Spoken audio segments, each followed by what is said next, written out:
はい、どうも、こんにちは。今回はグロリアスのメカニカルキーボード GMMK Pro のレビューとカスタマイズ、それからサウンドテストをやっていきます。今日本から買うとなんやかんやで日本円で2万円とか3万円ぐらいかかってくるキーボードなんですけども、それぐらいのお値段を出す価値は果たしてあるのかっていうところをちゃんと見ていきます。それでは早速やっていきます。はい、まずは開封からやっていくんですけれども、めちゃくちゃでかい箱が海外から届きました。これが2021年の9月の頭ぐらいにグロリアスの公式ホームページから購入しました。グロリアスっていうのはアメリカのテキサスのゲーミングデバイスメーカーです。シッピングの方法は DHL になるんですけれども、自分の場合はアメリカから発送されて、なぜか一回ドイツを経由してから日本に届きました。で、DHL のシッピングをググってみると、そういう人多いらしいですね。なんで、グロリアスだとか関係なく、海外のネット通販で DHL の安いシッピングを選ぶ方はちょっと覚えておいてください。結局、注文してから丸1ヶ月とプラス1週間ぐらいかかりました。かなり遅かったです。せっかく買うんだからってことで結構いっぱい一気に注文してしまったんですけど、なんだかんだでだいぶお金がかかってしまいました。とりあえずガサッと出していきます。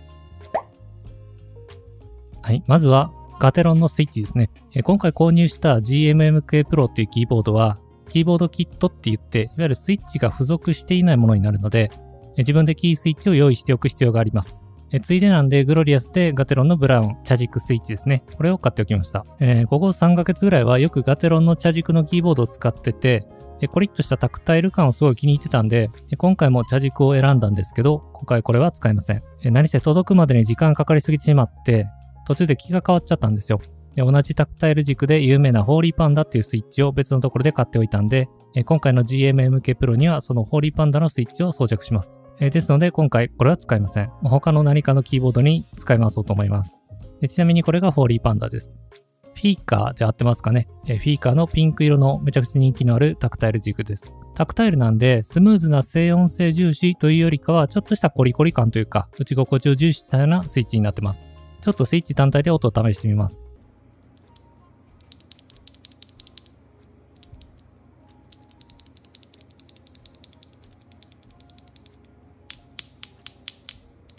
こんな感じですね。あんまりわかんないですね、これだけでは。一応せっかく手元に今あるんで、ガテロンのブラウンも試してみます。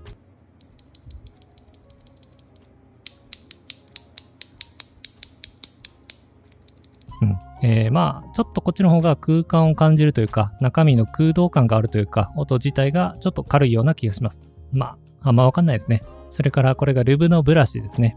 なんかせっかくなんで一緒に買っとこうっていう気持ちが働いて、必要以上に買い物してしまいました。グロリアスって書いてるだけのルブ用の細いブラシです。それからスイッチオープナー。これもはっきり言っていらなかったです。スイッチを開けるためのものですね。グロリアススイッチオープナー。それからこれがスイッチプレートなんですけれども、ブラスと書いてあります。これ真鍮製なんですね。硬くて重い金属のプレートです。これをキーボードの中に入れていくってものになります。グロリアスのサイトを見ていただけるとよくわかるんですけれども、このプレートはもう2種類あって、PCB、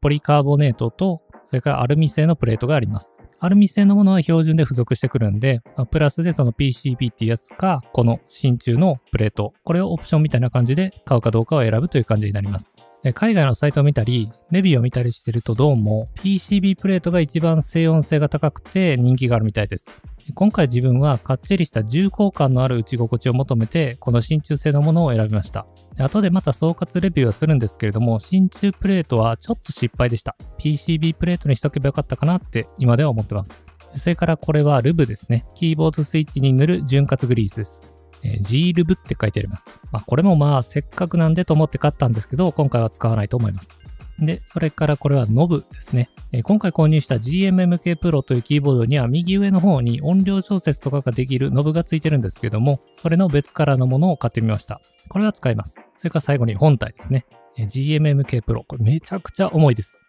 グロリアス製のペンキーレスガスケットマウントのキーボードキットです。色は黒とシルバーの2色があって、今回自分はシルバーを選びました。名前がホワイトアイスっていうんで、ちょっとややこしいんですけど、実際の色はシルバーです。ちょっと開けていきます。はい、なんか、いろいろと紙の類が入ってて、それから本体ですね。いや、ほんまに重いです。めちゃくちゃ重たいです。材質はアルミとか、いろいろ金属中心なんで、とにかく硬くて重いです。なので、静音性重視というよりかは、重厚感とか、どっしり感とか、安定感とか、そういう感じに長けたキーボードなんだと思います。で裏面にはグロリアスって彫ってあります。で重さは今これだけで 1.5kg ありますね。で隣のこっちの CQ84 っていうキーボード。これはプラスチック中心の作りなんですけど、こっちは 680g です。なんで一般的なキーボードのざっくり3倍ぐらいあります。で次にこのブラスプレートをちょっと開けてみます。真鍮製なんでもちろんこんな感じの金属製ですね。かなり派手めの金色に光ってます。当たり前ですけど硬くてかなり重たいです。これだけちょっと測ってみましょうか。290g ですね。なんでさっきの本体と合わせるともう 2kg 近くなっちゃいます。で、それから組み立てたりカスタマイズをこれからしていくんですけれども、それの前に一応接続不良とかの確認をまずしていきます。で、これだけ1ヶ月以上待たされて接続不良とか初期不良っていうのはちょっと勘弁してほしいですね。USB 挿して、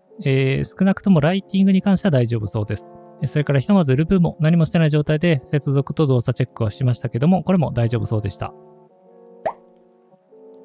はい。それでは早速分解からカスタマイズをスタートしていくんですけれども、裏面のビスを全部外していきます。以前他の動画でもちょっと紹介したんですけども、こういう時に電動の精密ドライバーがあったらめちゃくちゃ作業荒くなるんでかなりおすすめです。で、ネジもちゃんとなくさないように一緒に分かりやすく置いておきます。こんな感じでフレームがパカッと分かれました。で、ケーブルでプレートと基板が繋がってるんで、そこだけちょっと注意です。で、このケーブルも外して、これで分解は完了です。一番下の重りのプレートの上に1枚だけ薄めの EVA フォームが入ってました。それからフレームとフレームの接合部分にはガスケットですね。ここにも吸音フォームみたいなものが入っています。送られてきてそのまんまの状態なんですけれども、特にへたったり崩れたりっていうのはなさそうです。ちょっと安心しました。で、さっき少し言及したんですけれども、真ん中に金属のプレートが入ってまして、これがアルミ製のスイッチプレートになります。アルミ製のプレートの特徴はさっき言った通り PCB 製のものと真鍮製のものの中間の性質みたいなものです。つまり静音性重視と重厚感重視のその中間ってことですね。これはこれで良さそうなんですけど、まあせっかく今回は真鍮製のプレートを買ったんで、そっちの真鍮のものを使っていきます。はい。ということで、アルミの元から標準でついてきてるこのプレートを外していくわけなんですけれども、ちょっとネジの数が多くてやばそうなんで、作業マットを持ってきました。で、こういう作業マットもあると、こういう時は便利です。なくす前にね、一応こういうための準備はできる限りはやっておきましょう。で、マット引いてネジを外していきます。で、外し終わった後にやらないといけないのは、スタビライザーの乾燥です。スタビライザーっていうのは、スペースキーとかシフトキーとかの幅広のキーをしっかり安定して押し込めるようにする金属のシャフトが入ったパーツです。で、そのスタビライザーの交換っていうのは、もちろん標準でついてきてるものですから、やらなくてももちろんいいんですけど、海外のレビュアーとかを見てると、どうも GMMK に標準でついてきてるスタビライザーってあんまし評判良くないんですよね。なんで一応チェックして、大丈夫そうではあったんですけども、ちょっとラトル音とか気になりそうな感じもしたんで、今回は元から持ってるデュロックの V2 スタビライザーってやつに換装することにします。今回このキーボード自体が結構値段の張る高いキーボードだったんで、気合を入れて妥協なく作っていきたいと思います。ただちょっと事前に調べていた時に気になっていた点もあって、この真鍮プレートにはこのデュロックの V2 スタビライザーが入らないんじゃないかっていう懸念がありました。まずはそれをチェックします。PCB とかアルミなら大丈夫らしいんですけれども、ブラスプレートはかなりタイトに作られてるっていう話だったんで、ちょっと心配だったんですけれども、とりあえずで当てがってみると大丈夫そうでした。どうやらこれはグロリアスサイドがアップデートしたらしいです。初期に販売されていたモデルでは動画版っても入らないんで、真鍮プレートを削ったりとか、そんなことしないと入らなかったらしいんですけど、今回自分の買ったやつはすんなり入りそうなんで、安心してこれからスタビライザーを換装することにします。はい。ということで、この純正のこのクリアカラーのスタビライザーを交換のために取り外していきます。ちょっと動画では撮影しそびれたんですけども、純正のこのスタビライザーを使ったままスペースキーとか触ってみたんですけど、確かにちょっとぐらつきが目立つかなっていう感じはしました。一応出荷時にファクトリールブはされてるらしいんですけども、乾燥まではしたくない人でも気になるなら一遍バラして洗ってルブしてみるっていうのもいいかもしれません。で、またネジを回していって、これで合計全部で4つの純正のスタビライザーが取り外せました。それから別で用意してたデュロックの V2 スタビライザーってやつを新しくつけていくんですけれども、つける前にスタビライザーにホーリーモッドっていうのを施していきます。ホーリーモッドっていうのはちょっとしたカスタマイズのことです。で、こんな感じの細くて細かいバンドエイド、布製のバンドエイドを細くカットしたやつをスタビライザーの中のステムっていうところに貼り付けていきます。こんな感じですね。スタビライザーの金属のシャフトがプラスチックにカチャカチャ毎回ぶつからないようにするためです。すごい細いピンセットが絶対必要になってきます。これがバンドエイドありとなしのステムです。次にこのステムを入れるハウジングっていうところにルブをしていきます。潤滑油を塗るわけですね。で、せっかくなんで今回一緒に買ったグロリアスブラシってやつを使ってみます。薄く白く残らないように薄く塗っていきます。で、今回塗ったのはグロリアスルブではなくてクライトックスの205グレード0ってやつです。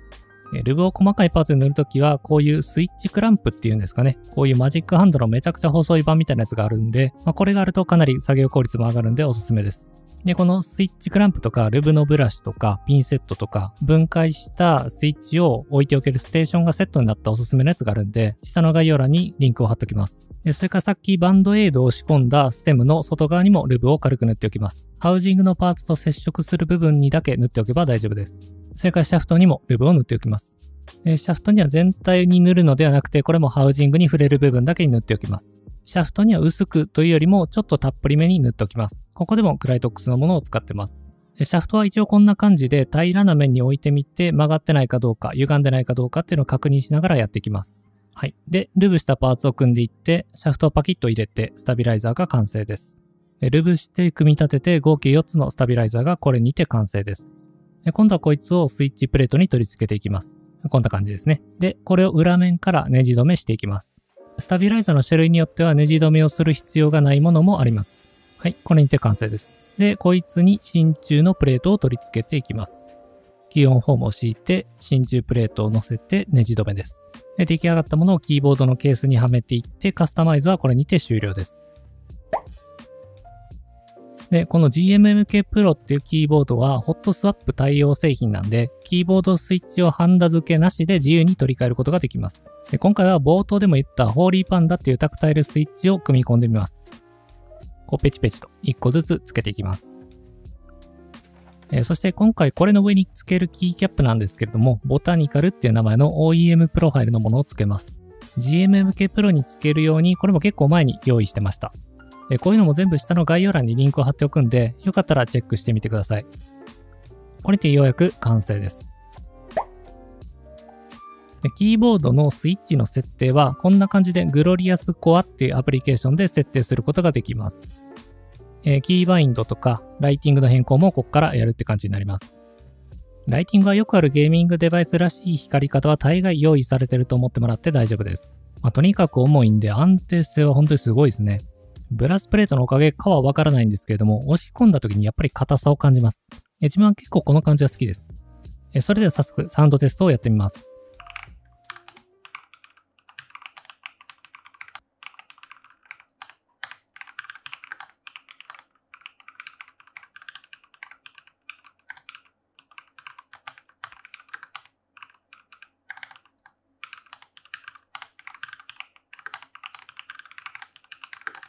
はい、いい音ですね。打っててめちゃくちゃ気持ちいいです。で、フレーム全体というか、キーボード全体の歪みっていうのが全然ないんで、逆に手に優しいような感覚もあります。ただやっぱり硬くて重いんで、それゆえにキーキャップの軽い音が響きやすい感じもします。で、おそらく PCB プレートを選んで、それを入れておけば、ちょっと柔らかい感じのタッチ感で、もうちょっと静音性のある感じに仕上がったんだと思います。自分はこの真鍮製のプレートで非常に満足してるんですけれども、万人受けはしないでしょうね。今からこの GMMK Pro の購入を検討している方には、自分は PCB プレートをお勧めします。でも今回めっちゃ嬉しかったのは、このスタビライザーの乾燥がすごい大成功したことです。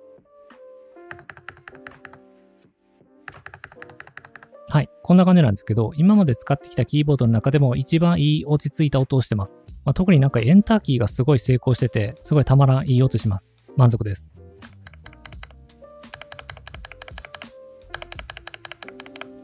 それから今回使ったホーリーパンダっていうタクタイルスイッチなんですけど、これもめちゃくちゃいいです。評価が高い意味が分かりました。で、ガテロンの茶軸と比べると、コリッとしたタクタイル感は若干強めで、バネっぽい跳ね返りは少し弱く感じました。グラグラ感がなくて安定感のある感じというか、この辺は個人の感じ方の違いっていうのはもちろんあると思うんですけども、自分はガテロンの茶軸よりかは打ち心地がすごい好きです。音の違いは正直あんまり分からなくて、これはキーボードのボディとかケースとか、その辺によってだいぶ変わってくるかなと思います。実際この GMMK Pro でスイッチだけを付け替えて比べればいいんですけど、すいません、ちょっと体力がありませんでした。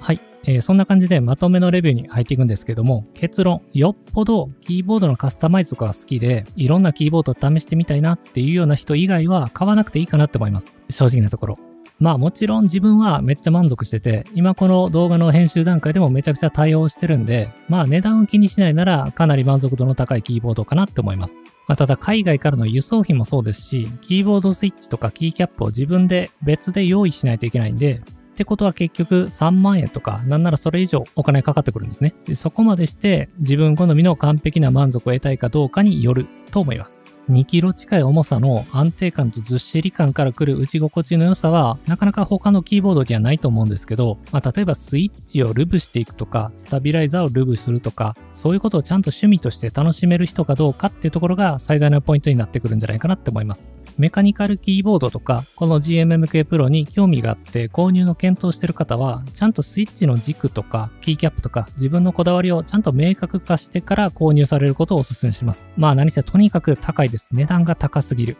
もし日本のメーカーが代理店としてこれを国内販売するようになったとすると、多分標準キットだけで2万円超えて、いろいろ付け足したら4万円とか、そんな感じになっちゃうんじゃないかなって思います。そうなってくると、結構他のキーボードも4万円あれば、高級キーボードいくらでも買えるんで、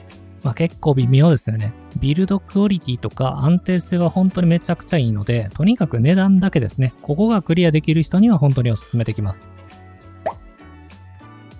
はい。そんな感じでちょっとお高いキーボードグロリアスの GMMK Pro の開封とカスタマイズとレビューを簡単にやってみました。他にもいろいろキーボードは紹介したいものがたくさんあるんで、ちょいちょい動画にしていこうと思ってます。最近急に寒くなってきて自分思いっきり体調崩しちゃったんですけど、皆さんも気をつけてください。こういうちょっと体調不良とか仕事のイレギュラーがなければ、だいたい週2とか週1ぐらいで動画をこれからどんどん出していけると思うんで、今回の動画がいいと思った方は、高評価とチャンネル登録と通知設定ってやつをしといてください。それではご視聴ありがとうございました。さようなら。